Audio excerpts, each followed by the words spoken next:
자, 여러분 즐거운 복습 시간이 돌아왔습니다, 여러분. 자, 복습을 하도록 합시다. 자, 우리 나은이부터. 네. 네. 저는 얘기해봐. 오늘 첫 시간입니다. 아, 그렇군. 네. 넘어가. 자, 우리 수희. 복습은 말이야. 반장부터 얘기를 해야지. 왜 나부터 얘기해. 좀 반장이 애들이 얘기를 자꾸. 해줘야지. 반장이 좀 하라면 해. 자, 우리 그럼 수희부터. 알았어. 성령에 대해서 배운 건 기억나. 그렇지. 그 뭐야? 좀 더 얘기해줘. 반장님 얘기해주세요. 아, 성령이 성령에 뭐야? 대해서 어떻게. 그러니까 성령님은 말이죠. 네. 세 가지가. 성령이 세 가지가 있다고? 성부, 성자, 성령이 세 번째.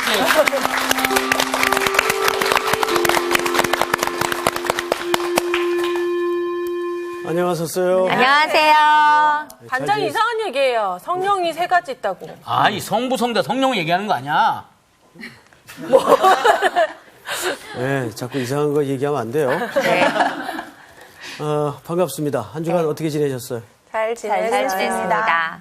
근데 상훈 학생만 묵묵부답이에요. 네. 상훈 학생은 얼굴 보면 늘 잘 지내 학생 아이, 같아요. 감사합니다. 그런 의미에서 우리 스타트를 오늘 좀 끊어보십시다. 우리 지난주에는 성령과 지혜에 대해서 공부했죠? 그렇습니다. 자, 우리 상훈 학생부터 한번 복습을 좀 합시다. 목사님께서 얘기하신 것 중에 그 기억이 납니다. 내 안에 너 있다. 내 안에 성령이 있다. 그런 거죠. 예. 그 성령님이 왜 상훈 씨 안에 내주해 계시죠? 왜? 네? 그 과정을 한번 설명해 보세요. 그러니까요. 항상 계시는데 얘기 좀 해봐. 언제부터 계세요? 언제부터 계시게? 아담과 하와 때부터 계시지. 그렇죠, 목사님. 그 이전부터 계셨죠? 그 이전부터 계시지. 자, 조수희 학생 한번 지난주 배운 것 중에 기억나는 거. 그때 성령님이 우리한테 어떤 존재인지에 대해서 같이 나눴던 것들이 기억나는 것 같아요. 뭘 나눴죠? 네. 각자가 느끼는 거를 나눴는데 저는 그때 이제 내 인생의 갈 길을 성령님이 이렇게 인도해 주시는 분이라고 중요한 얘기를, 얘기했어요. 네, 했던 게 기억나요. 네. 성령님은 우리 인생길에 마치 그 조명처럼, 그 성령님이 조명은 아니에요. 네, 조명처럼 우리 앞길을 인도하시죠. 그죠? 예. 그분이 친히 우리 앞서서 행하시고 조명해 주십니다. 이런 예를 하나 드렸죠. 동굴 얘기 기억나죠? 지난주에. 네. 만장굴. 한번 얘기해 보세요. 네? 그때 그 동굴에서 목사님께서 한번 그 조명이 나간 적이 있으셨다고. 그래서 완전 칠흑 같은 어둠 속에서 그렇죠. 조금 있다가 한 발짝도 못 움직였는데, 그때 갑자기 어디선가 불이 팍팍팍팍팍 켜지기 시작하면서 그때부터 이 조명이 불빛 하나가 이렇게 온 세상을 다 밝혀줄 수 있구나. 그렇죠. 이런 빛 한 줄기 들어올 수 없는 동굴에서 빛 없이는 계속 가면은 부딪히고 넘어지고 깨지고 사고 나고 망가지고. 네. 우리 인생길이 그렇게 된단 말이에요. 조명 없이는. 성령님의 안내와 인도 없이는. 그건 동굴 경험이 있는 분들은 아주 실감나게 기억을 이해를 할 겁니다. 자, 그리고 가장 근본적인 문제를 우리가 좀 알아야 되겠죠. 성령님이 우리 속에 왜 오셨는가. 성경 전체 속에서 하나님과 우리의 관계의 발전 단계를 말씀을 드렸었어요. 네. 자, 처음에는 창조주와 무슨 관계로? 피조물. 그렇죠. 피조물. 그 다음에 왕과 백성. 그렇죠. 이 나의 백성, 내 백성이라는 말이 출애굽기에서부터 나오죠. 네. 자, 그 다음에 신랑과 아버지와 그렇죠. 알았어요. 알았어요. 그 다음이에요. 아버지와 자녀. 아버지야. 무서워.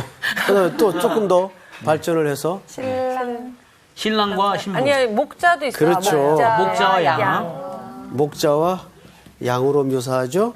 네. 그다음에 인지 신랑과 신부. 확실한 거. 신랑과 신부. 그게 제일 마음에 드네요. 그렇죠. 그런데도 네. 이 관계마저도 신부인 우리가 성실하지 못했어요. 네. 그래서 성령님이 네 안에 있다. 우리 안에 내 안에. 내주야. 아예 들어오시는 거예요. 이거를 예레미야 선지자 때부터 이미 예언해 주셨고 말씀해 주셨어요. 새 언약이라는 말을 하죠. 그러니까 여러분들은 이제 그리스도라는 신랑과 신부 사이를 뛰어넘어서 내가 네 안에, 네가 내 안에. 그러니까 하나가 된 관계에 있단 말이에요. 그러니까 항상 성경에서 믿음이라는 말을 할 때는 소유격을 써요. 선생님이 한번 이제 복습을 마감하는 의미에서 물어볼 테니까 잘 생각을 해야 돼요. 예수 그리스도를 믿는 것과 예수 그리스도의 믿음을 가지고 사는 것과 어느 쪽이 확실할 것 같아요? 다시. 어렵죠? 잠깐만. 예수 그리스도를 믿고 사는 것과 믿고 사는 것과 예수 그리스도의 믿음을 가지고 사는 것과 어느 게 확실할 것 같아요? 두 번째 겁니다. 두 번째 거. 네. 두 번째 선생님이 뭐라 그랬죠?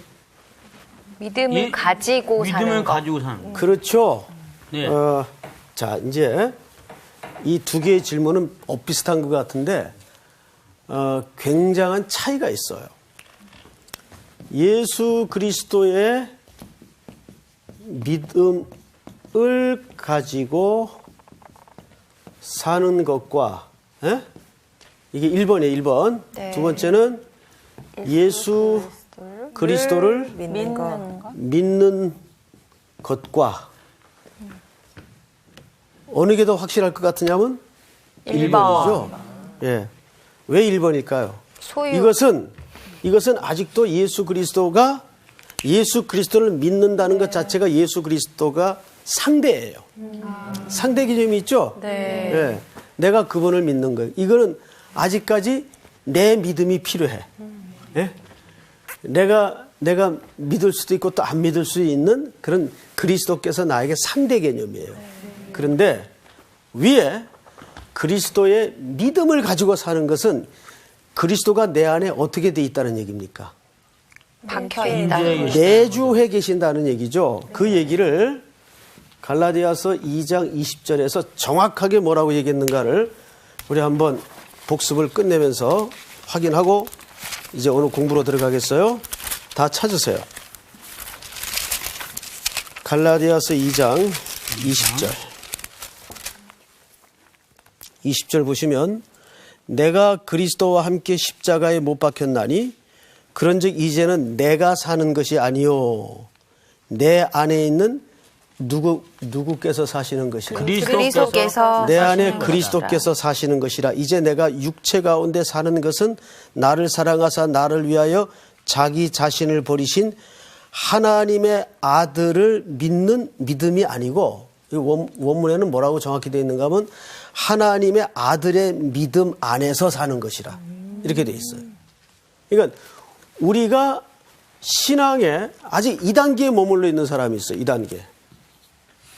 요거를 성경에서는 오늘 이제 그 주제가 나오기 때문에 이 말을 하고 넘어가는 거예요. 네. 이거를 어린 아이 신앙이라 그래요. 어린 아이 신앙. 예? 제자들도 예수님 따라다니면서 계속 예수님이 나타나는 기적과 역사를 경험하면서 저가 누구이기에 자꾸 신앙의 눈이 떠지죠. 눈이 열어져요. 그게 뭐냐면 믿음이 자라는 거예요. 그 말을 제자들이 깜짝깜짝 놀라면서 저가 누구이기에 라는 질문을 해요. 안 믿는 사람들이 한 말이 아니에요. 네. 자, 그런데 이 단계를 넘어가면 예수 그리스도의 뭘 가지고 사는 거예요? 믿음을 가지고. 믿음을 가지고. 그러니까 완전히 내 전체를 그분께 맡기는 거예요. 그래서 이제 내 안에 내가 사는 것이 아니라 예수 그리스도께서 사시는 것이. 그 경지까지 가야 우리는 성숙한 신자라고 얘기를 하는 겁니다. 이거 어려운 얘기예요, 사실은. 자, 그런데 어쨌든 표면적으로는 다 알아들은 것 같으니까 넘어갑시다. 다 이해하셨죠? 그럼요. 네. 예. 자, 이제 오늘 공부를 고린도전서 3장을 좀 열어보세요. 오늘 수업 고린도전서 6강 하나님의 집. 1절서부터 2절씩 우쪽으로. 형제들아 내가 신령한 자들을 대함과 같이 너희에게 말할 수 없어서 육신에 속한 자 곧 그리스도 안에서 어린아이들을 대함과 같이 하노라. 내가 너희를 저주로 먹이고 밥으로 아니하였노니 이는 너희가 감당하지 못하였음이거니와 지금도 못하리라. 너희는 아직도 육신에 속한 자로다. 너희 가운데 시기와 분쟁이 있으니 어찌 육신에 속하여 사람을 따라 행함이 아니리요. 어떤 이는 말하되 나는 바울에게라 하고 다른 이는 나는 아볼로에게라 하니 너희가 육의 사람이 아니리요. 그런즉 아볼로는 무엇이며 바울은 무엇이냐? 그들은 주께서 각각 주신 대로 너희로 하여금 믿게 한 사역자들이니라. 나는 심었고 아볼로는 물을 주었을 때 오직 하나님께서 자라나게 하셨나니. 그런즉 심는 이나 물 주는 이는 아무것도 아니로되 오직 자라게 하시는 이는 하나님뿐이니라. 심는 이와 물 주는 이는 한 가지이나 각각 자기가 일한 대로 자기의 상을 받으리라. 9절은 전체 한번 같이 읽겠습니다. 시작. 우리는 하나님의 동역자들이요 너희는 하나님의 밭이요 하나님의 집이니라. 아멘. 잘 읽었어요. 자, 우리가 지난 시간까지는 신앙에 대한 어떤 영역을 터치했는가 하면 세상의 지혜와 성령의 지혜의 근본적인 차이에 대해서 공부를 했어요. 그렇죠? 네. 그래서 고린도 교회 분위기, 고린도 도시 자체가 매일 새로운 지식을 추구하고 탐구하고 숭상하는 분위기였어요. 그래서 그 사람들이 어떤 착각을 했는가 하면 예수 그리스도라는 분을 믿는 것도 말의 설득력이나 논리력 또 어휘력으로 그 기독교가 설득되는 것으로 착각을 한 거예요. 그래서 세상 지혜의 차이와 성령의 주시는 지혜의 차이에 대해서 근본적인 구별을 했다면 이제 전선이 넘어왔어요. 이제 전선이 바뀌었어요. 어떻게 바뀌냐 하면 이제는 어린 것과 성숙한 것의 차이가 뭐냐에 대해서 새롭게 장면이 바뀐 겁니다. 여러분 우리 상훈 씨 그 병원 가끔 가죠? 네. 병원 어디 자주 가는 편입니까? 자주 가는 편입니다. 오, 그래요? 건강이? 목사님 아시면서. 우리 저기 정라운 씨는 병원에 잘 안 갑니다. 잘 안 가요? 네. 튼튼하군요. 아주 네. 단단하게 생겼어요. 안 들어가. 저도 이제 뭐 정기 검진 외에는 거의 병원을 안 가는. 그러세요? 예. 좀 건강한 편이에요. 하나님이 은혜를 주셔서. 왜, 뭐, 기분 나쁘세요? 그러지 않죠? 예.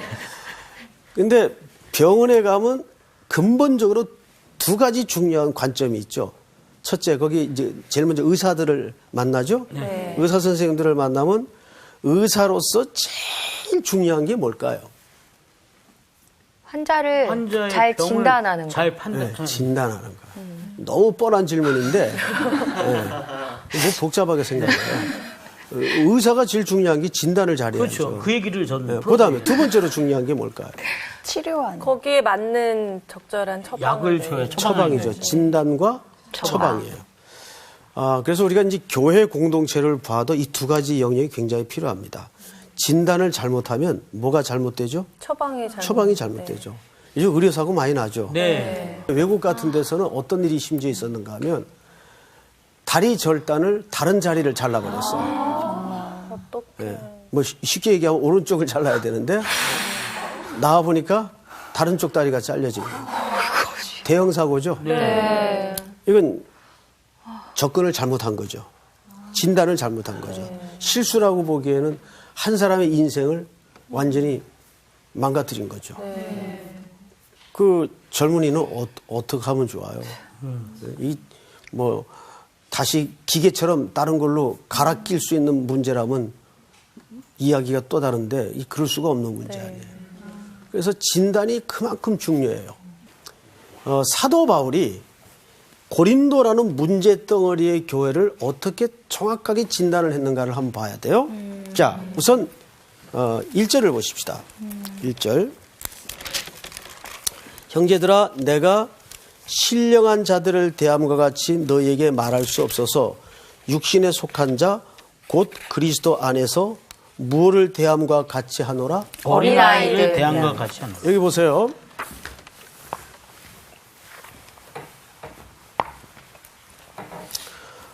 지금까지 1강서부터 5강, 그러니까 1장, 2장 범위에서는 세상의 지혜와 성령의 지혜의 근본적인 차이에 대해 설명을 했어요.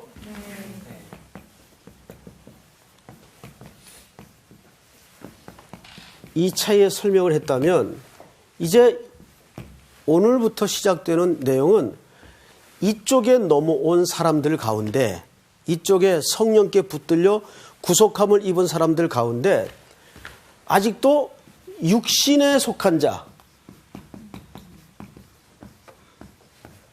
이걸 뭐라고 여기 표현했냐면 어린 아이. 어린 아이는 틀린 것이 아니죠. 네. 아직 덜 자란 미성숙한 아기죠. 그렇죠. 미성숙한 상태. 이 부분에 대해서 사도 바울이 고린도 교회를 정확하게 어떻게 명시를 했는가 하면, 너희가 이런 문제를 보니까 너희는 틀려먹었다라고 얘기한 게 아니고, 아직 너희는 어리구나. 육신에 속한 자구나. 그러니까 우리가 이제 집에서 아이들을 길러도, 아이들을 키우는 가운데도 애들이 실수를 얼마나 많이 합니까? 많이 합니다. 하는데 그 아이가 이게 어려서 한 실수냐, 아니면 이게 근본적으로 틀려먹은 거냐, 이거를 부모들이 잘 이해를, 구분을 해줘야 돼요. 네. 근데 무조건 실수했다고 해서 너 어떻게 인간이 이럴 수가 있어? 그러면 무조건 잡을 수가 있단 말이에요. 네. 부모들의 입장에서는. 그런데 부모가 아이들의 그 자라는 과정을 잘 봤기 때문에, 아, 얘가 아직 이 부분에 대해서는 덜 성숙하기 때문에 이런 열매나 현상이 나타나는구나. 이걸 이렇게 구분을 해서 설명을 해줘야 되는데, 대개 이제 한국 그 부모들은 그거를 전부 전체 부정을 해버리는.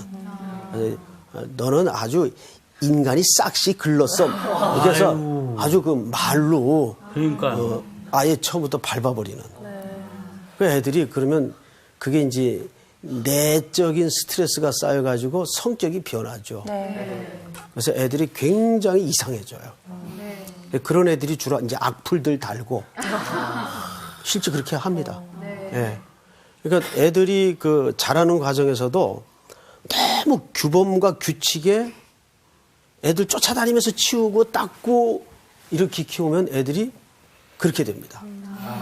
그 보이지 않는 긴 스트레스가 아이들 내성의 인격으로 이렇게 차곡차곡 만들어지는 거예요. 오늘 주제는 사도 바울이 고린도 교회를 전체 부정하지 않았다는 거예요. 고린도 교회를 아직도 어린아이구나. 그러면서 이런 얘기를 합니다.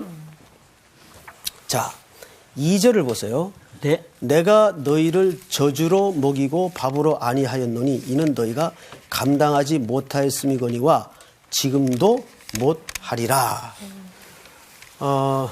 이 얘기를 바울이 왜 했을까요?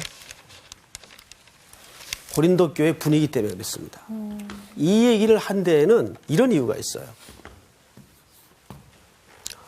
고린도 교회 성도들은 아까 서론 시간에도 잠깐 말씀을 드렸지만, 지금 고린도 교회 안에 가장 심각했던 문제가 분파 문제였어요. 그런데 이 분파 문제가 왜 생겼는가 하면 각각 사람을 중심으로 사람을 자랑하는 측면에서 발생한 결과들이에요. 그러니까 이거는 교회라는 공동체의 속성을 제대로 이해한 겁니까? 못한 겁니까? 못한 거죠. 제대로 이해 못한 거죠. 근데 이것이 틀려먹어서 그런 게 아니라 아직도 이 사람들의 머리끝부터 발끝까지의 의식 구조는 성경적 가치로 만들어지지 않았기 때문에 그래요. 근데 한 인간이 구속함을 입어서 온전한 성도로 성경적 가치로 만들어지는 거는 단시일 내에 되는 게 아니에요. 맞아요. 네. 그래서 공장에서 빵 찍어내듯이 탁탁탁 찍어지는 게 아니에요. 이게 긴 호흡을 가지고 오래 걸린다고요. 지금 고린도 교회 안에 벌어진 문제가 뭐냐면, 그들은 이 지식에 대한 추구, 그래서 말 잘하는 사람, 글 잘 쓰는 사람, 또 웅변가 이런 사람들을 선호하는 분위기였어요. 그래서 그런 사람들에게는 많은 군중이 따라다녔습니다. 아, 우리 교회는 아볼로가 최고야. 아볼로는 말하는 거 보면 저절로 감탄사가 나와. 무슨 소리야? 바울 선생님 글 쓰는 거 봤어? 아무도 못 따라가. 그렇죠. 뭐 이런 식으로 그 사람들이 갖고 있는 어떤 장점과 강점에 대해서 사람들이 그룹핑이 지어지고 모여들기 시작한 겁니다. 그리고 그것이 마치 복음을 받아들이는 중요한 근거나 동기가 되는 것처럼 오해를 하기 시작했다고요. 이건 뭘 이해하지 못한 처상감은 십자가라는 복음의 의미를 제대로 이해하지 못한 까닭이라고요. 그래서 성경을 한번 보십시다. 네. 우리 히브리서 5장을 한번 열어볼까요? 히브리서 5장. 5장을 누가 읽냐 하면 우리 상훈 씨부터 네. 11절서부터 한번 읽겠습니다. 11절. 네. 멜기세덱에 관하여는 우리가 할 말이 많으나 너희가 듣는 것이 둔함으로 설명하기 어려우니라. 때가 오래되었으므로 너희가 마땅히 선생이 되었을 터인데 너희가 다시 하나님의 말씀의 초보에 대하여 누구에게서 가르침을 받아야 할 처지이니 단단한 음식은 못 먹고 젖이나 아이고 2장이 넘어갔네. 예. 먹어야 할 자가 되었도다. 이는 젖을 먹는 자마다 어린아이이니 의의 말씀을 경험하지 못한 자요. 단단한 음식은 장성한 자의 것이니 그들은 지각을 사용함으로 연단을 받아 선악을 분별하는 자들이니라. 아멘. 자, 여러분 히브리서라는 책은 정확하게 성경의 저자가 아직은 확정적으로 공인되질 않았어요. 설은 많아요. 뭐 1설에서는 사도 바울이 썼을 것이다. 또 베드로가 썼을 것이다. 또 기타 제3의 인물도 있어요. 그런데 그것은 성경 자체가 내적인 증거로 말하지 않기 때문에 우리는 저자에 대해서는 침묵을 할 뿐입니다. 근데 문제는 이 히브리서를 누구에게 썼는가는 확실해요. 누구에게 썼을까요? 이방 땅에 흩어져 살던 유대인들에게 쓴 겁니다. 특별히 로마에 흩어져 살던 로마 제국 아래 유대인들에게 쓴 거예요. 그 유대인들로 말하면 하나님, 성경 이 부분에 대해서 나름 정통파라고 자인하는 사람들이에요. 자, 그런데 그 사람들에게 성경 기자가 오늘 뭐라 그러냐면 멜기세덱에 관하여는 우리가 할 말이 많으나 너희가 듣는 것이 둔함으로 설명하기 어려우니 때가 오래되었으므로. 이 사람들은 다 뭐가 오래된 사람들이에요? 신앙의 연조, 때가 오래된 사람들이에요. 그래서 나름대로 예수 믿는 문제에 관한 한, 신앙의 문제에 관한 한 나는 그래도 일가견이 있다. 우리 집이 몇 대 믿는 집안인지를 알아? 이제 이렇게 된 거예요. 소위 얘기하면. 그런데 그 대상들을 향해서 이 성경 기자가 일침을 가하는 겁니다. 너희가 때가 오래되었으므로 지금쯤 뭐가 돼야 돼요? 선생이 되었을 터인데 너희가 다시 하나님의 말씀의 초보에 대하여 누구에게서 가르침을 받아야 할 처지이니 단단한 음식은 못 먹고 젖이나 먹어야 할 자가 되었도다. 그러니까 이 사람들의 상태는 자기들이 생각하는 것처럼 성숙한 단계에 있는 겁니까? 아직도 어린 단계에 있는 겁니까? 어린 단계에 있는 거죠. 근데 그 어린이들이 젖을 아직도 먹고 있다고요. 우린 보통 시간에 따라서 자꾸 뭘 해줘야 돼? 이유식을 해줘야 되죠? 애기 키워봤잖아요. 그렇죠. 예. 애기들이 6개월 이상부터 이유식을 먹습니다. 그렇죠. 지금 그 딸이 몇 살이죠? 지금 6살입니다. 그 6살짜리가 아직도 엄마 젖 빨고 있고 우유병을 이렇게 빨고 있으면 그 모양이 어떻게 되겠어요? 끔찍하네요. 네. 근데 바울의 눈에는 고린도 교회가 지금 그 짝이 났다고. 너희가 아직 젖이나 먹고 단단한 식물을 못 먹을 자가 되었구나. 근데 그 이유가 뭐예요? 성경에 이렇게 돼 있죠. 자, 13절 전체가 한번 같이 읽겠습니다. 시작. 이는 젖을 먹는 자마다 어린아이니 의의 말씀을 경험하지 못한 자요. 자, 여러분 저를 보세요. 여기 이는 젖을 먹는 자마다 어린아이니 의의 말씀을 뭐하지 못한 자? 경험하지 못한 자, 경험이라는 단어에다가 마크를 하세요. 경험이라는 단어에다 마크를 하세요.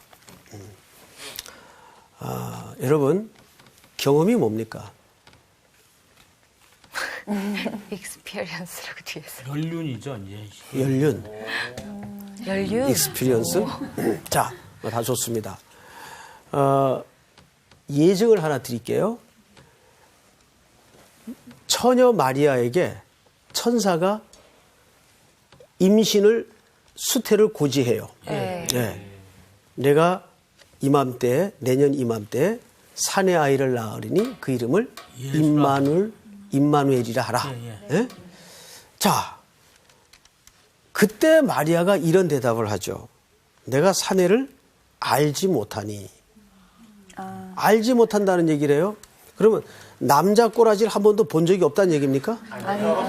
경험하지 못했다. 거기서 말하는 게 경험이에요. 경험. 그렇죠? 내가 남자 경험이 없는데 내게 어떻게 그런 일이 있을 수 있겠습니까? 그 말이에요. 그러니까 여기서 의의 말씀을 경험하지 못하자라는 말은 굉장히 농도 깊은 단어입니다. 이 단어는 구약에 아담과 하와가 뭐에서 가인을 낳죠? 뭘 모르는 척해요? 동침에서. 동침. 단어가 생각이 안 나요. 다른 단어 생각나서. 야다예요? 네, 알다. 예. 그 동침하여 가인을 낳고 할 때 그 동침이라는 말은 그냥 아는 정도의 개념이 아니고 알물 뛰어넘은 경험의 세계를 얘기하는 거죠. 자, 우리의 신앙의 가장 맹점이 여기서 벌어져요. 네. 아마 세계 모든 교회를 통틀어서도 우리 한국교회 성도들만큼 하나님 말씀을 많이 듣고 성경 공부 많이 하는 민족 없어요. 근데 문제는 거기까지예요. 문제는 거기까지라는 거예요. 그 말씀이 내게 소화가 되어서 육화되고 그것이 구체적으로 예수님 손발이 되어서 우리 일상 속에 열매로 구현되기까지가 이게 전부 뭐냐면 경험되어지는 거예요. 그런데 우리는 하나님의 말씀을 어느 자리에서 딱 멈추죠? 듣고 깨닫는 자리에서 감동까지도 받아요.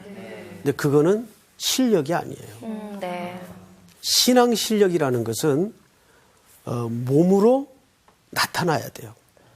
그래서 로마서 12장에 보면 뭐라 해요? 너희 몸을 하나님의 거룩한 산 제사로 드리라. 그게 무슨 얘기예요?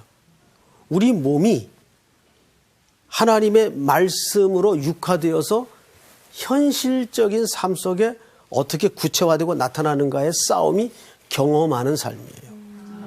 그런데 우리는 내가 깨닫고 내가 마음에 감동받고 눈물까지 흘려. 어떤 때는. 그러면 자기가 은혜 받은 게 신앙 실력인 줄 알아요. 아니, 은혜 받은 거는 그냥 자기가 감동을 받고 깨달은 거예요. 정말 은혜 받은 말씀은 그 말씀이 내 일상적인 삶의 현장에 어떻게 녹아지느냐. 이 싸움을 해야죠. 그런데 앞불사 고린도 교회는 이 하나님의 말씀을 하나의 지식적인 자랑의 차원에서 머물다 보니까 이게 분쟁의 씨앗이 됐습니다. 그래서 성경을 한번 보십시다. 다시 오늘 본문으로 가서 3절 볼까요? 3절을 저기 정나온 네. 자매. 너희는 아직도 육신에 속한 자로다. 너희 가운데 시기와 분쟁이 있으니 어찌 육신에 속하여 사람을 따라 행함이 아니리요. 자, 보세요. 지금 우리 나온 자매가 3절을 읽었는데 네. 너희는 아직도 육신에 속한 자구나. 그 증거가 뭔지 아니? 네. 너희 속에 아직도 뭐가 있다? 시기와 분쟁. 분쟁. 시기와 분쟁이 있다. 여러분, 이 시기라는 말은 단어적 의미로는 이런 뜻입니다. 잘못된 열심을 얘기합니다. 시기라는 것은 잘못된 열심이에요. 예를 들면 우리가 한 그리스도 안에서 몸인데 상훈 씨가 너무 잘 됐어. 너무 잘 됐어. 그러면 전부 다 저를 포함해서 너무 감사하고 내가 잘 된 것처럼 행복하고 기뻐해줘야 이게 정상이에요. 그렇죠? 네. 그런데 만약에 상훈 씨가 너무 잘 됐는데 송태근 집사가 화가 나가지고 왜 하나님 나는 저런 복을 안 줍니까? 그래서 은근히 시기하고 배 아파. 배 아파하고 이거는 저는 상처받고. 상처받지. 상처받지. 저렇게 나 잘 되는 게 싫을까? 이게 의외로 교회 안에 무섭게 뿌리 잡고 있어요, 사실은. 근데 그거는 그리스도의 몸으로서 만들어진 교회입니까? 안 만들어진 안 교회입니까? 만들어져요. 이게 이런 거죠. 이게 말도 안 되는 예지만은 이 손이 막 연습을 해가지고 파워가 붙었어. 그러면 왼손이 막 화가 나. 화가 나. 막 화가 나? 그 이게 몸이에요? 몸은 조직이 아니죠. 몸을 뭐라 그래요? 유기적 관계라 그러죠. 서로에게 생명과 세포와 DNA가 통하는. 이걸 한 몸이라 그러잖아요.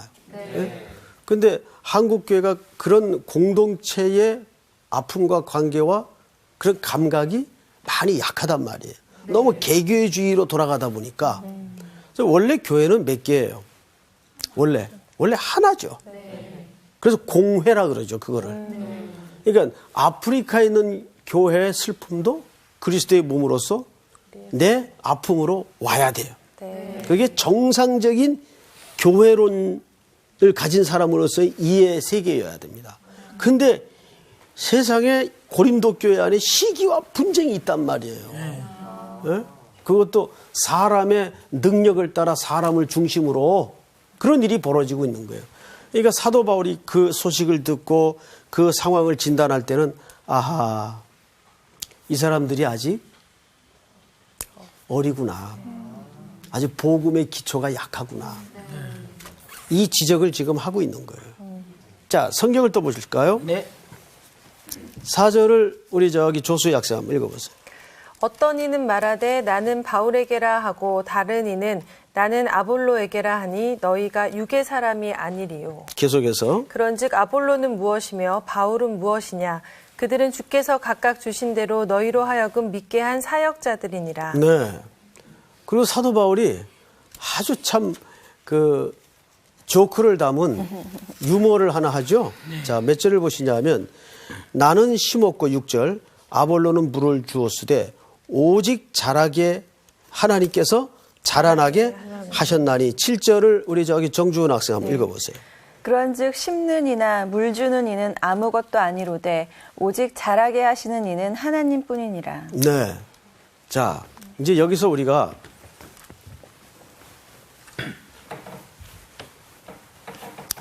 교회 안에 소위 이제 전문 사역자들이 있죠. 뭐 우리 교육자들 같은 분들.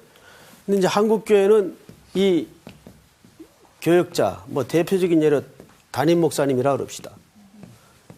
이 너무 스타를 만들어 버려요. 스타.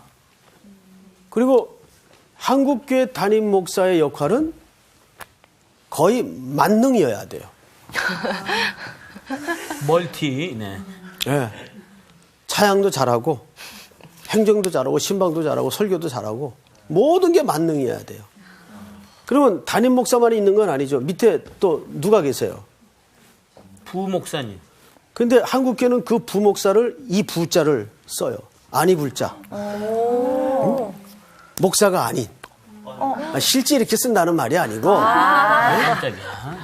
실제 이렇게 쓴다는 말이 그 부목사님들이 갖고 있는 기능과 위치 자체가 적어도 교인들에게는 이런 개념으로 들어와 있어요.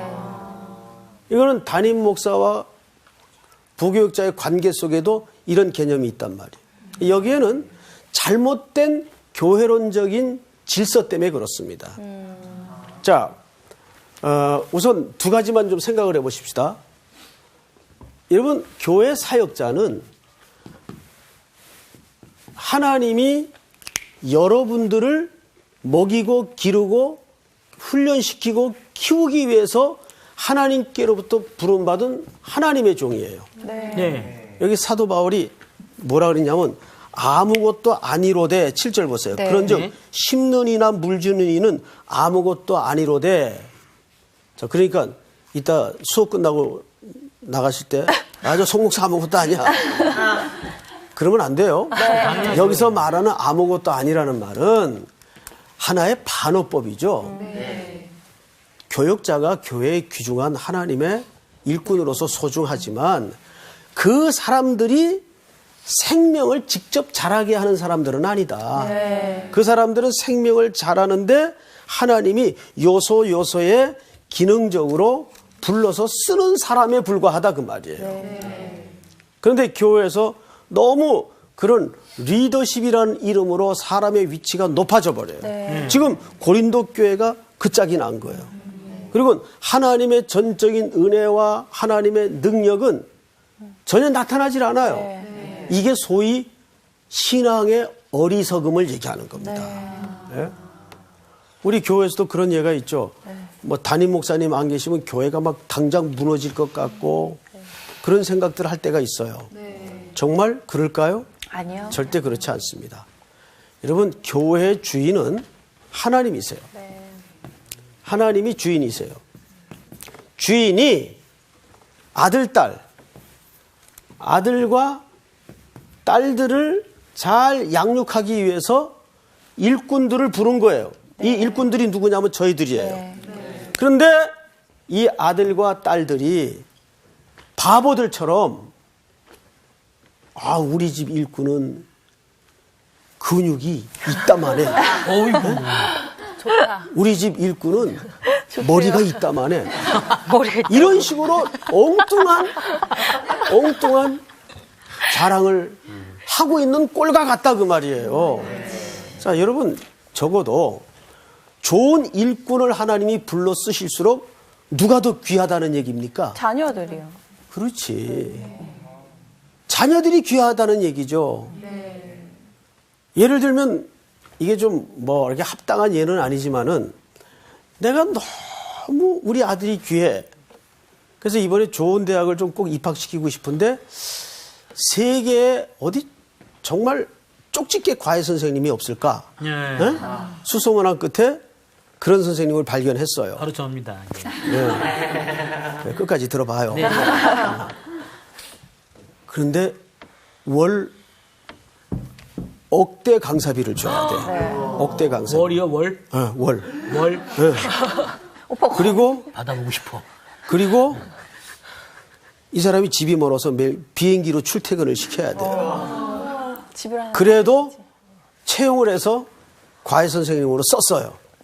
그러면 과외 선생님이 대단한 거예요? 그 아들이 대단한 거예요? 아들이 대단한. 엄마 아빠가 대단한 것 같아. 엄마 아빠가 대단한 그 아빠가 대단한. 엄마 아빠는 말할 것도 없고 엄마 아빠가 하나님 아버지신데 그렇죠. 그러니까 아들이 중요한 거죠. 중요할 뿐만 아니라 아버지 입장에서는 더 귀하기 때문에 예. 그런데 아들이 이 이치를 못 알아먹고 야 1억짜리 과외 선생이래 막 인증샷 해가지고 그러면 이게 헷갈리는 거죠. 자, 이건 그냥 하나의 이해입니다. 그만큼 하나님의 아들, 딸들이 소중하기 때문에 이런저런 모세도 한 시대에 불러다 썼고 아브라함도 한 시대에 불러다 쓴 거예요. 누가 중요해서? 우리가 중요해요. 모세가 중요한 게 아니고 아브라함이 중요한 게 아니고 하나님의 아들, 딸들이 중요하기 때문에 사실은 사도 바울이 그 얘기를 하는 거예요. 자, 성경을 한 구절 읽고 마치겠습니다. 8절을 다시 보세요. 심는 이와 물 주는 이는 한 가지나 각각 자기가 일한 대로 자기의 상을 받으리라. 우리는 하나님의 동역자들이요 너희는 하나님의 밭이요 하나님의 집이니라. 그러니까 제일 중요한 주체가 성도들이다 그 말이에요. 그리고 거기에 사역자들, 바울 같은 사람들은 이 귀중한 아들, 딸들을 위해서 하나님이 한 시대에 불러다가 쓴 하나님의 일꾼에 불과한 것이다. 왜 그런데 그 사람을 중심으로 교회가 분당을 짓고 시기를 하고 분파를 만들어내느냐, 그걸 이렇게 지적하는 겁니다. 아멘. 자, 그러니까 여러분들이 얼만큼 하나님의 사랑 앞에 소중하게 여김을 받는 존재인지를 새롭게 깨닫는 시간이 되기를 축복합니다. 네. 자, 오늘 공부는 여기서 끝! 끝! 감사합니다. 네. 근데 오빠 억대 연봉을 받는 그렇게 하나님이 오빠에게 그런 시큰 가르치한테 억대 연봉을 아니 받는 그러니까 그 선생님을 준 자녀라고. 오빠가 그렇게 사랑받는 자녀라고. 갑자기 내용이 이상해지는 갑자기 바꾼 거 아닌가요? 아니. 근데 저는 동역자가 되고 싶습니다. 이번 주 퀴즈입니다. 이스라엘 자손은 애굽에 거한 지 몇 년 만에 애굽을 탈출했나요? 1번 400년, 2번 430년, 3번 450년, 4번 500년. 정답을 아시는 분은 CBS 성서학당 홈페이지에 정답을 올려주시거나 우편으로 보내주시면 됩니다. 보내실 곳은 서울특별시 양천구 목동 서로 159의 1번지 CBS 성서학당 담당자 앞입니다. 연락처를 꼭 남겨주세요.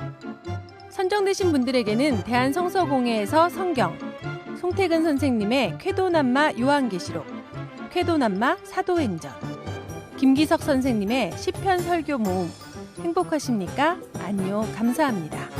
신우인 선생님의 이사여서 강의 예수님의 지문이 찍힌 책 가운데 하나를 드립니다.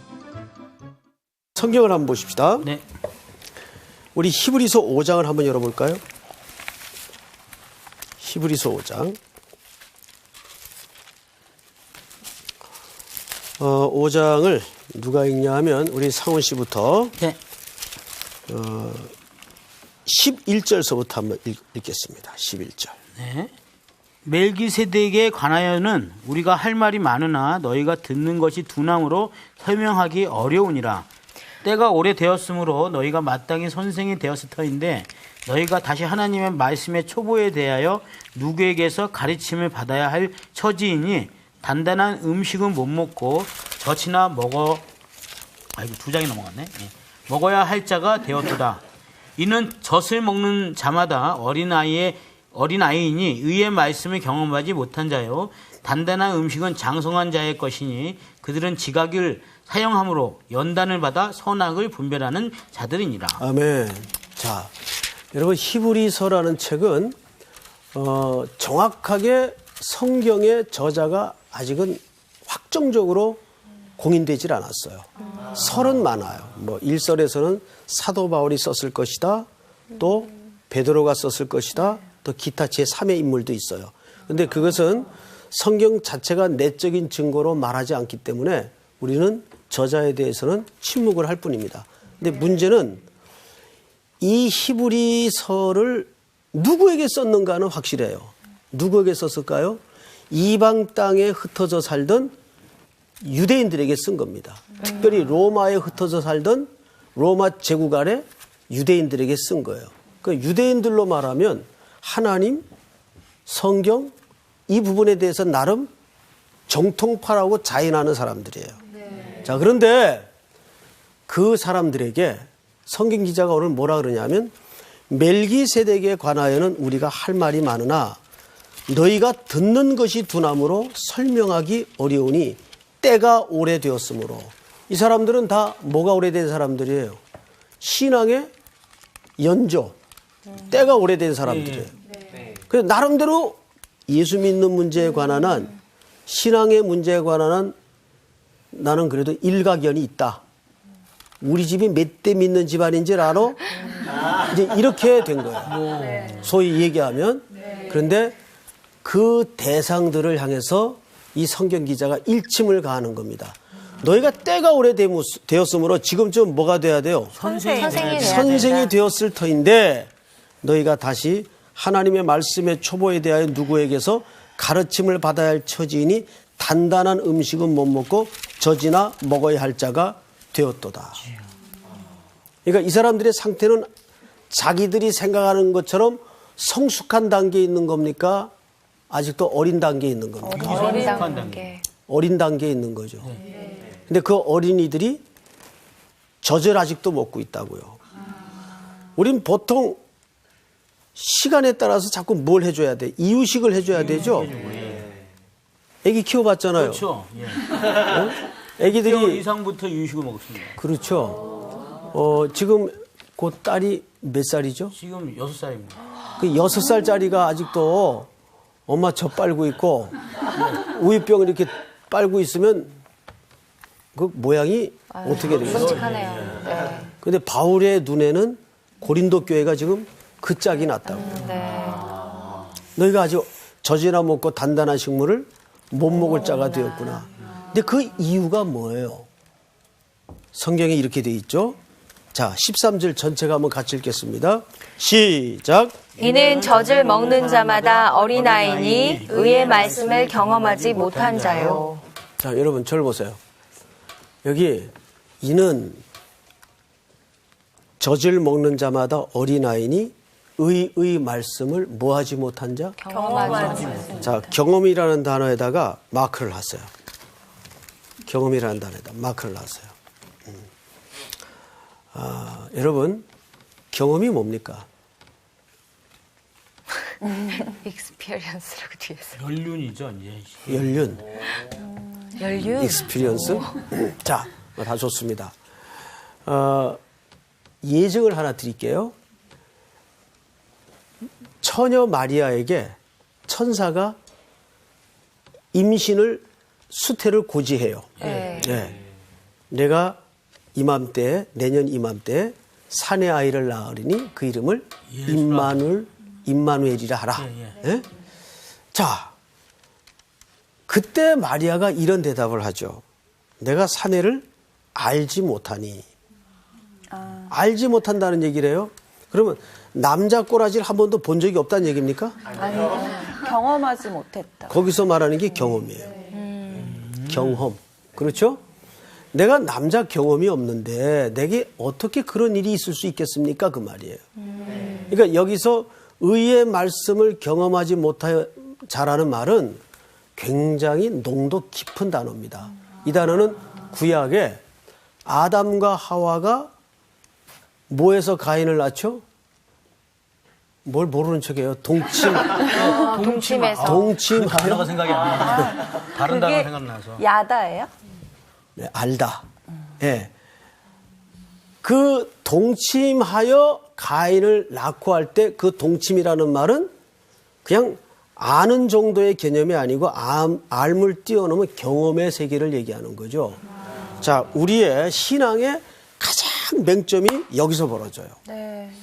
아마 세계 모든 교회를 통틀어서도 우리 한국교회 성도들만큼 하나님 말씀을 많이 듣고 성경 공부 많이 하는 민족 없어요.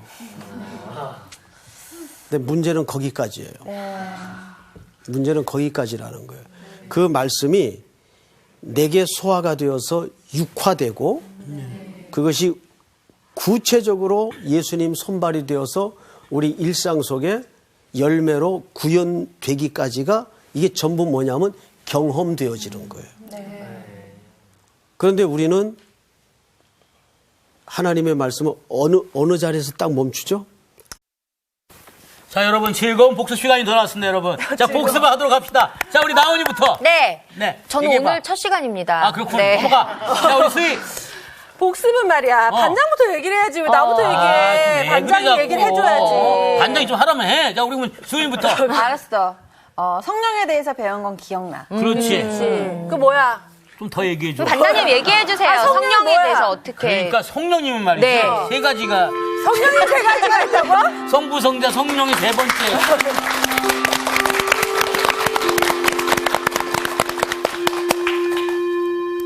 안녕하셨어요. 안녕하세요. 반장이 이상한 얘기예요. 성령이 세 가지 있다고. 아, 이 성부, 성자, 성령을 얘기하는 거 아니야. 네, 자꾸 이상한 거 얘기하면 안 돼요. 네. 반갑습니다. 한 주간 어떻게 지내셨어요? 잘 잘 지냈어요. 지냈습니다. 근데 상훈 학생만 묵묵부답이에요. 알긴 했습니다. 네. 상훈 학생은 얼굴 보면 늘 잘 지낼 학생 아이, 같아요. 감사합니다.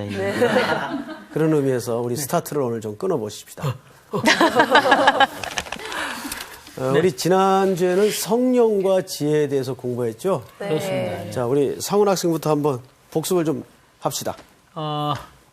목사님께서 얘기하신 것 중에 그 기억이 납니다. 내 안에 너 있다. 내 안에 성령님 있다. 네. 그런 거죠.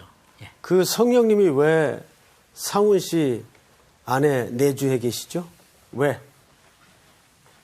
네? 그 과정을 한번 설명해 보세요. 그러니까요. 항상 계시는데 얘기 좀 해봐. 언제부터 계세요? 언제부터 계시게? 아담과 하와 때부터 계시지. 그렇죠, 목사님. 그 이전부터 계셨죠? 그 이전부터 계시지. 자, 조수희 학생 한번 지난주 배운 것 중에 네. 기억나는 거. 그때 성령님이 우리한테 어떤 존재인지에 대해서 같이 나눴던 것들이 기억나는 것 같아요. 뭘 나눴죠? 네.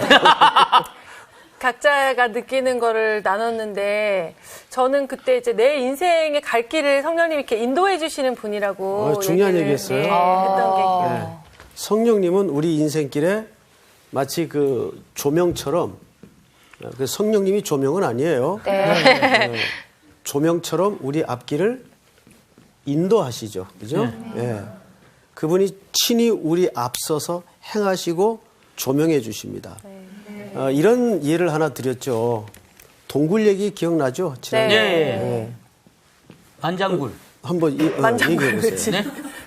그때 그 동굴에서 목사님께서 한번 그 조명이 나간 적이 있으셨다고. 그래서 완전 칠흑 같은 어둠 속에서 그렇죠. 조금 있다가 한 발짝도 못 움직였는데, 그때 갑자기 어디선가 불이 팍팍팍팍팍 켜지기 시작하면서 그때부터 이 조명이 불빛 하나가 이렇게 온 세상을 다 밝혀줄 수 있구나. 그렇죠. 이런 빛 한 줄기 들어올 수 없는 동굴에서 빛 없이는 계속 가면은 부딪히고 넘어지고 깨지고 사고 나고 망가지고. 네. 우리 인생길이 그렇게 된단 말이에요. 조명 없이는. 성령님의 안내와 인도 없이는. 그건 동굴 경험이 있는 분들은 아주 실감나게 기억을 이해를 할 겁니다. 자, 그리고 가장 근본적인 문제를 우리가 좀 알아야 되겠죠. 성령님이 우리 속에 왜 오셨는가. 성경 전체 속에서 하나님과 우리의 관계의 발전 단계를 말씀을 드렸었어요. 네. 자, 처음에는 창조주와 무슨 관계로? 피조물. 그렇죠. 피조물. 그 다음에 왕과 백성. 그렇죠. 이 나의 백성, 내 백성이라는 말이 출애굽기에서부터 나오죠. 네. 자, 그 다음에 신랑과 아버지와 그렇죠. 알았어요. 알았어요. 그 다음이에요. 아버지와 자녀. 아버지야. 무서워. 그 다음에 또 조금 더 발전을 해서 신랑과 신부. 아니 목자도 있어요. 그렇죠. 목자와 양. 목자와 양으로 묘사하죠. 네. 그 다음에 인지 신랑과 신부. 확실한 거. 신랑과 신부. 그게 제일 마음에 드네요. 그렇죠. 그런데도 네. 이 관계마저도 신부인 우리가 성실하지 못했어요. 네. 그래서 성령님이 네 안에 있다. 우리 안에 내 안에. 아예 들어오시는 거예요. 이거를 예레미야 선지자 때부터 이미 예언해 주셨고 말씀해 주셨어요. 새 언약이라는 말을 하죠. 그러니까 여러분들은 이제 그리스도라는 신랑과 신부 사이를 뛰어넘어서 내가 네 안에, 네가 내 안에. 그러니까 하나가 된 관계에 있단 말이에요. 그러니까 항상 성경에서 믿음이라는 말을 할 때는 소유격을 써요. 선생님이 한번 이제 복습을 마감하는 의미에서 물어볼 테니까 잘 생각을 해야 돼요. 예수 그리스도를 믿는 것과 예수 그리스도의 믿음을 가지고 사는 것과 어느 쪽이 확실할 것 같아요? 다시. 어렵죠? 잠깐만. 예수 그리스도를 믿고 사는 것과 믿고 사는 것과 예수 그리스도의 믿음을 가지고 사는 것과 어느 게 확실할 것 같아요? 두 번째 겁니다. 두 번째 거. 네. 두 번째 선생님이 뭐라 그랬죠? 믿음을 가지고 사는 믿음을 거. 가지고 사는 거. 그렇죠. 네. 자, 이제 이 두 개의 질문은 비슷한 것 같은데 굉장한 차이가 있어요. 예수 그리스도의 믿음을 가지고 사는 것과 이게 1번이에요. 1번. 네. 두 번째는 예수 그리스도를 믿는 거. 믿는 것과 어느 게 더 확실할 것 같으냐면 1번이죠. 예. 왜 1번일까요? 소유. 이것은 아직도 예수 그리스도가 예수 그리스도 쪽을 잘라야 되는데 나와 보니까 다른 쪽 다리가 잘려진 거예요. 대형 사고죠. 네. 이건 접근을 잘못한 거죠. 진단을 잘못한 거죠. 실수라고 보기에는 한 사람의 인생을 완전히 망가뜨린 거죠. 그 젊은이는 어떻게 하면 좋아요? 다시 기계처럼 다른 걸로 갈아 낄 수 있는 문제라면 이야기가 또 다른데 그럴 수가 없는 문제 아니에요. 그래서 진단이 그만큼 중요해요. 사도 바울이 고린도라는 문제덩어리의 교회를 어떻게 정확하게 진단을 했는가를 한번 봐야 돼요. 자, 우선 1절을 보십시다. 1절. 형제들아, 내가 신령한 자들을 대함과 같이 너희에게 말할 수 없어서 육신에 속한 자 곧 그리스도 안에서 무엇을 대함과 같이 하노라? 어린아이를 대함과 같이 하노라. 여기 보세요.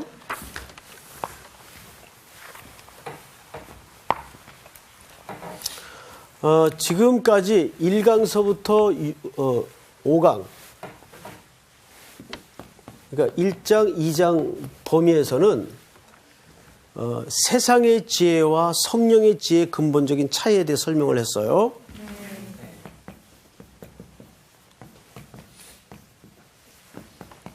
이 차이에 설명을 했다면 이제 오늘부터 시작되는 내용은 이쪽에 넘어온 사람들 가운데, 이쪽에 성령께 붙들려 구속함을 입은 사람들 가운데 아직도 육신에 속한 자,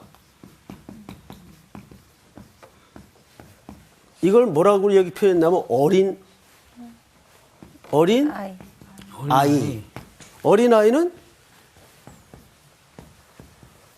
틀린 것이 아니죠. 네. 아직 덜 자란 미성숙한 아기죠. 그렇죠. 미성숙한 상태.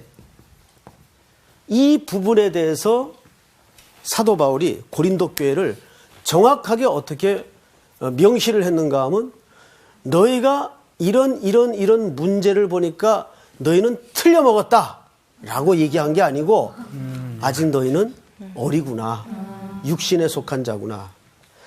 그러니까 우리가 이제 집에서 아이들을 길러도 아이들을 키우는 가운데도 애들이 실수를 얼마나 많이 합니까? 많이 합니다. 하는데 그 아이가 이게 어려서 한 실수냐 아니면 이게 근본적으로 틀려먹은 거냐 이거를 부모들이 잘 이해를 구분을 해줘야 돼요. 네. 근데 무조건 실수했다고 해서 너 어떻게 인간이 이럴 수가 있어. 그러면 무조건 잡을 수가 있단 말이에요. 네. 부모들의 입장에서는. 그런데 부모가 아이들의 그 자라는 과정을 잘 봤기 때문에 얘가 아직 이 부분에 대해서는 덜 성숙하기 때문에 이런 열매나 현상이 나타나는구나. 이걸 이렇게 구분을 해서 설명을 해줘야 되는데 대개 이제 한국 그 부모들은 그거를 전부 전체 부정을 해버리는. 너는 아주 인간이 싹시 글렀어. 그래서 아주 그 말로 그러니까요. 아예 처음부터 밟아버리는. 그 애들이 그러면 그게 이제 내적인 스트레스가 쌓여가지고 성격이 변하죠. 그래서 애들이 굉장히 이상해져요.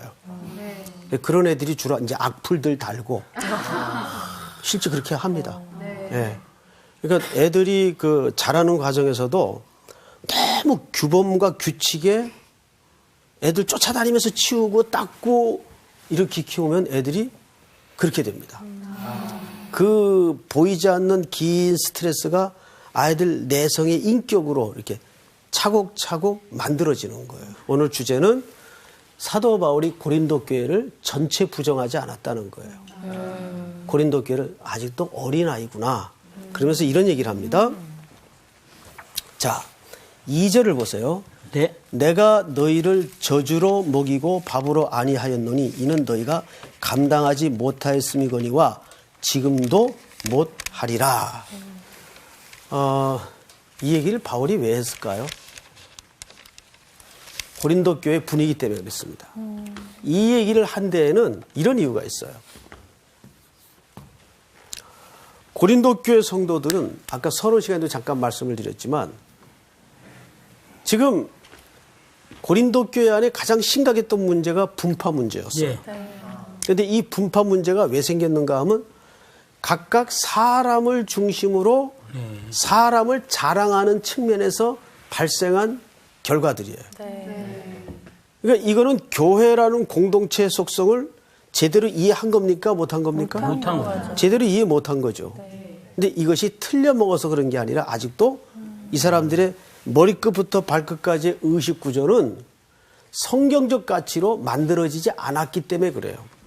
근데 한 인간이 구속함을 입어서 온전한 성도로 성경적 가치로 만들어지는 거는 단시일 내에 되는 게 아니에요. 맞아요. 네. 그래서 공장에서 빵 찍어내듯이 탁탁탁 찍어지는 게 아니에요. 이게 긴 호흡을 가지고 오래 걸린다고요. 지금 고린도 교회 안에 벌어진 문제가 뭐냐면 그들은 이 지식에 대한 추구, 그래서 말 잘하는 사람, 글 잘 쓰는 사람, 또 웅병가 이런 사람들을 선호하는 분위기였어요. 그래서 그런 사람들에게는 많은 군중이 따라다녔습니다. 아, 우리 교회는 아볼로가 최고야. 아볼로는 말하는 거 보면 저절로 감탄사가 나와. 무슨 소리야? 바울 선생님 글 쓰는 거 봤어? 아무도 못 따라가. 그렇죠. 뭐 이런 식으로 그 사람들이 갖고 있는 어떤 장점과 강점에 대해서 사람들이 그룹핑이 지어지고 모여들기 시작한 겁니다. 그리고 그것이 마치 복음을 받아들이는 중요한 근거나 동기가 되는 것처럼 오해를 하기 시작했다고요. 이건 뭘 이해하지 못한 처상가 하면 십자가라는 복음의 의미를 제대로 이해하지 못하는 까닭이라고요. 그래서 그리스도를 믿는다는 것 자체가 예수 그리스도가 상대예요. 상대 개념이 있죠? 네. 네. 내가 그분을 믿는 거예요. 이거는 아직까지 내 믿음이 필요해. 네? 내가 믿을 수도 있고 또 안 믿을 수 있는 그런 그리스도께서 나에게 상대 개념이에요. 그런데 위에 그리스도의 믿음을 가지고 사는 것은 그리스도가 내 안에 어떻게 돼 있다는 얘기입니까? 박혀있다. 내주해 계신다는 얘기죠. 그 얘기를 갈라디아서 2장 20절에서 정확하게 뭐라고 얘기했는가를 우리 한번 복습을 끝내면서 확인하고 이제 오늘 공부로 들어가겠어요. 다 찾으세요. 갈라디아서 2장 20절. 20절 보시면 내가 그리스도와 함께 십자가에 못 박혔나니 그런즉 이제는 내가 사는 것이 아니요 내 안에 있는 누구께서 사시는 것이라. 그리스도께서 내 안에 사시는 그리스도께서 사시는 것이라. 이제 내가 육체 가운데 사는 것은 나를 사랑하사 나를 위하여 자기 자신을 버리신 하나님의 아들을 믿는 믿음이 아니고, 원문에는 뭐라고 정확히 되어 있는가 하면 하나님의 아들의 믿음 안에서 사는 것이라 이렇게 되어 있어요. 그러니까 우리가 신앙에 아직 2단계에 머물러 있는 사람이 있어요. 2단계. 이거를 성경에서는 오늘 이제 그 주제가 나오기 때문에 이 말을 하고 넘어가는 거예요. 네. 이거를 어린 아이 신앙이라 그래요. 어린 아이 신앙. 예? 제자들도 예수님 따라다니면서 계속 예수님이 나타나는 기적과 역사를 경험하면서 저가 누구이기에 자꾸 신앙의 눈이 떠지죠. 눈이 열어져요. 그게 뭐냐면 믿음이 자라는 거예요. 그 말을 제자들이 깜짝깜짝 놀라면서 저가 누구이기에 라는 질문을 해요. 안 믿는 사람들이 한 말이 아니에요. 네. 자, 그런데 이 단계를 넘어가면 예수 그리스도의 뭘 가지고 사는 거예요? 믿음을 가지고. 믿음을 가지고. 그러니까 완전히 내 전체를 그분께 맡기는 거예요. 그래서 이제 내 안에 내가 사는 것이 아니라 예수 그리스도께서 사시는 것이. 그 경지까지 가야 우리는 성숙한 신자라고 얘기를 하는 겁니다. 이거 어려운 얘기예요, 사실은. 자, 그런데 어쨌든 표면적으로는 다 알아들은 것 같으니까 넘어갑시다. 다 이해하셨죠? 그럼요. 예. 자, 이제 오늘 공부를 고린도전서 3장을 좀 열어보세요. 오늘 수업 고린도전서 6강 하나님의 집.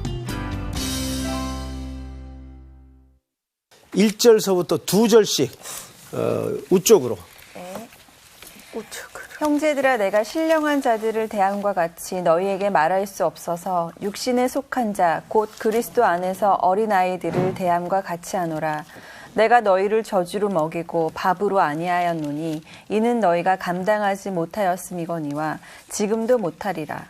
너희는 아직도 육신에 속한 자로다. 너희 가운데 시기와 분쟁이 있으니 어찌 육신에 속하여 사람을 따라 행함이 아니리요. 어떤 이는 말하되 나는 바울에게라 하고 다른 이는 나는 아볼로에게라 하니 너희가 육의 사람이 아니리요. 그런즉 아볼로는 무엇이며 바울은 무엇이냐? 그들은 주께서 각각 주신 대로 너희로 하여금 믿게 한 사역자들이니라. 나는 심었고 아볼로는 물을 주었을 때 오직 하나님께서 자라나게 하셨나니. 그런즉 심는 이나 물 주는 이는 아무것도 아니로되 오직 자라게 하시는 이는 하나님뿐이니라. 심는 이와 물 주는 이는 한 가지이나 각각 자기가 일한 대로 자기의 상을 받으리라. 9절은 전체 한번 같이 읽겠습니다. 시작. 우리는 하나님의 동역자들이요 너희는 하나님의 밭이요 하나님의 집이니라. 아멘. 아, 잘 읽었어요. 자, 우리가 지난 시간까지는 신앙에 대한 어떤 영역을 터치했는가 하면 세상의 지혜와 성령의 지혜의 근본적인 차이에 대해서 공부를 했어요. 그렇죠? 네. 그래서 고린도 교회 분위기, 고린도 도시 자체가 매일 새로운 지식을 추구하고 탐구하고 숭상하는 분위기였어요. 그래서 그 사람들이 어떤 착각을 했는가 하면 예수 그리스도라는 분을 믿는 것도 말의 설득력이나 논리력 또 어휘력으로 그 기독교가 설득되는 것으로 착각을 한 거예요. 그래서 세상 지혜의 차이와 성령의 주시는 지혜의 차이에 대해서 근본적인 구별을 했다면 이제 전선이 넘어왔어요. 이제 전선이 바뀌었어요. 어떻게 바뀌냐 하면 이제는 어린 것과 성숙한 것의 차이가 뭐냐에 대해서 새롭게 장면이 바뀐 겁니다. 여러분, 우리 상훈 씨 그 병원 가끔 가죠? 네, 병원 어디 자주 가는 편입니까? 자주 가는 편입니다. 오, 그래요? 건강이? 목사님 아시면서. 우리 저기 정나은 씨는 병원에 잘 안 갑니다. 잘 안 가요? 네.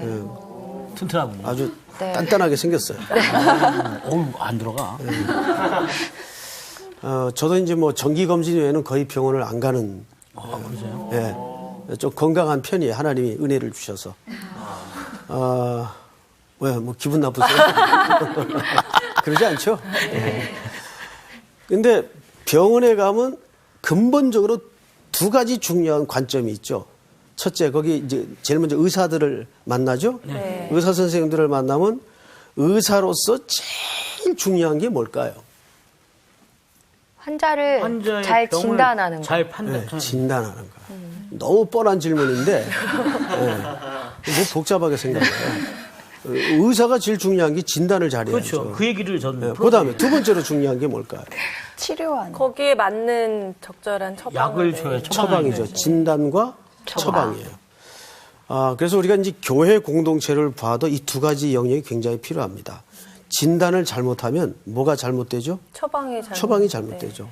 요즘 의료사고 많이 나죠. 네. 외국 같은 데서는 어떤 일이 심지어 있었는가 하면 다리 절단을 다른 자리를 잘라버렸어요. 예. 뭐 쉽게 얘기하면 듣고 깨닫는 자리에서 감동까지도 받아요. 근데 그거는 실력이 아니에요. 네. 신앙 실력이라는 것은 몸으로 나타나야 돼요. 그래서 로마서 12장에 보면 뭐라 해요? 너희 몸을 하나님의 거룩한 산 제사로 드리라. 이게 무슨 얘기예요? 우리 몸이 하나님의 말씀으로 육화되어서 현실적인 삶 속에 어떻게 구체화되고 나타나는가의 싸움이 경험하는 삶이에요. 근데 우리는 내가 깨닫고 내가 마음에 감동받고 눈물까지 흘려. 어떤 때는. 그러면 자기가 은혜 받은 게 신앙 실력인 줄 알아요. 아니, 은혜 받은 거는 그냥 자기가 감동을 받고 깨달은 거예요. 정말 은혜 받은 말씀은 그 말씀이 내 일상적인 삶의 현장에 어떻게 녹아지느냐.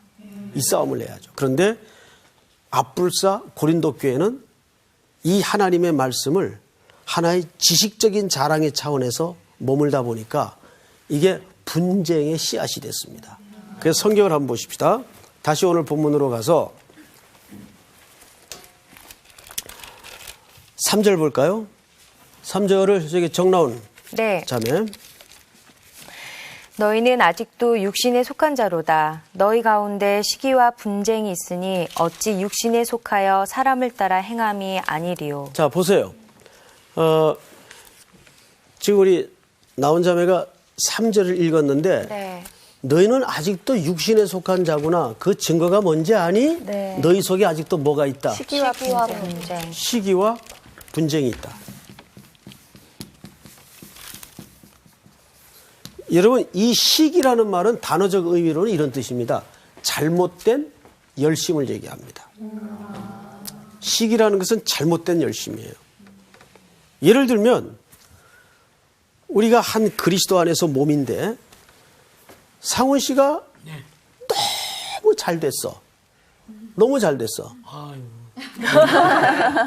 그러면 전부 다 저를 포함해서 너무 감사하고 내가 잘 된 것처럼 행복하고 기뻐해줘야 이게 정상이에요.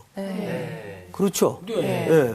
그런데 만약에 상훈 씨가 너무 잘 됐는데 송태근 집사가 화가 나가지고 왜 하나님 나는 저런 복을 안 줍니까? 그래서 은근히 시기하고 배 아파하고 이거는 저는 상처받고. 상처받지. 저렇게 나 잘 되는 게 싫을까? 이게 의외로 교회 안에 무섭게 뿌리 잡고 있어요, 사실은. 근데 그거는 그리스도의 몸으로서 만들어진 교회입니까? 안 만들어진 교회입니까?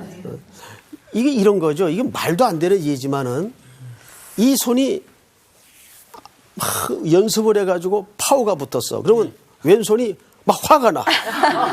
화가 나. 막 화가 나? 그 이게 몸이에요? 몸은 조직이 아니죠. 몸을 뭐라 그래요? 유기적 관계라 그러죠. 서로에게 생명과 세포와 DNA가 통하는. 이걸 한 몸이라 그러잖아요. 근데 한국 교회가 그런 공동체의 아픔과 관계와 그런 감각이 많이 약하단 말이에요. 너무 개교주의로 돌아가다 보니까 원래 교회는 몇 개예요? 원래 하나죠.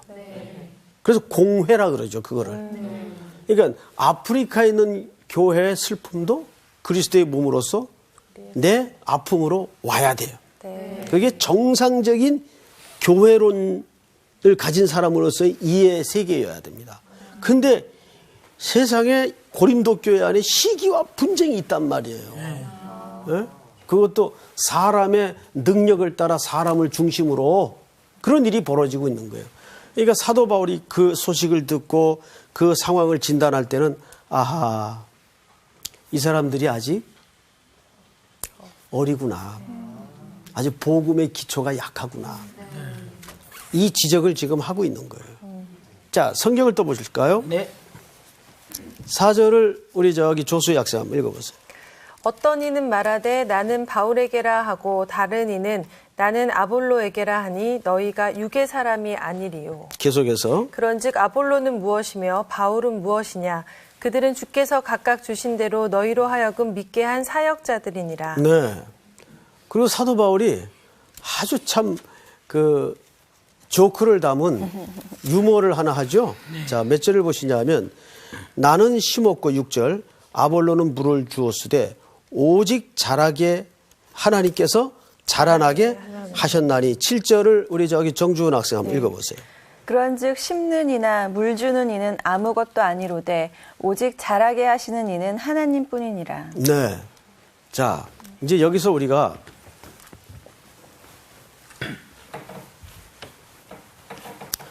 교회 안에 소위 이제 전문 사역자들이 있죠. 뭐 우리 교역자들 같은 분들.